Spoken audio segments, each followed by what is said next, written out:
I remember the exact moment I knew I was screwed. You were sitting across from me at that overpriced coffee shop we couldn't really afford, laughing at something on your phone, and the afternoon light was hitting your face in this ridiculously perfect way. Like Instagram had nothing on reality for once. That's when it hit me. I was falling for someone in a world where falling feels like financial suicide. You had this way of existing that made everything else feel like background noise. While everyone else was performing their lives for strangers on the internet, you were just genuinely present, actually listening when people talked instead of waiting for your turn to speak. In a generation raised on instant everything, you moved through life like you had all the time in the world. I loved watching you get excited about small things that didn't cost money. The way you'd stop to pet every dog we passed. How you could spend 20 minutes debating which playlist matched the vibe of a random Tuesday afternoon. You made me remember what it felt like to be curious about life instead of just anxious about surviving it. But here's the thing about being young and broke and trying to love someone in 2025. Everything feels impossible. I couldn't take you on the dates I saw in movies because my bank account laughed at dinner plans that weren't fast food. I couldn't talk about the future without mentioning student loan payments and the job market that treats entry-level positions like unicorns. I was 24 and felt like I was already behind on a timeline nobody had ever clearly explained to me.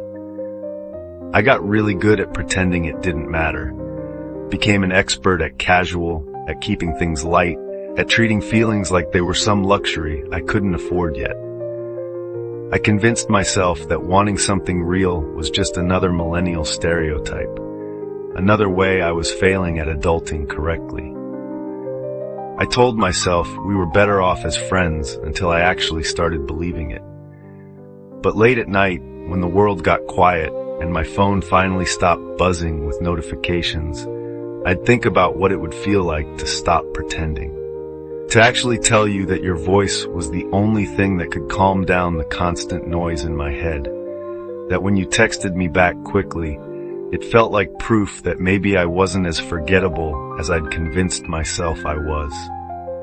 I wanted to be the person you thought about when your favorite song came on. The one you'd call when something amazing happened, not because you had to, but because sharing it with me would make it more real. I wanted to be your safe place, in a world that felt designed to keep us all slightly on edge all the time. I dreamed about being the arms you'd fall asleep in after long days of pretending to have everything figured out. About being the person who could make you laugh until your sides hurt, who could remind you that you're allowed to want things even when the world keeps telling our generation we're asking for too much. Most of all, I wanted to be brave enough to risk the friendship for the chance at something that felt bigger than both of us.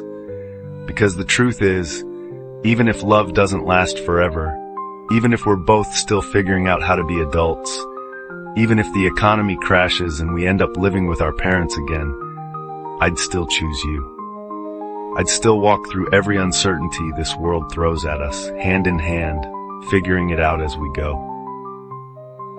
That's what love looks like at 24. Love is messy, uncertain, but real enough to make all the chaos worth it.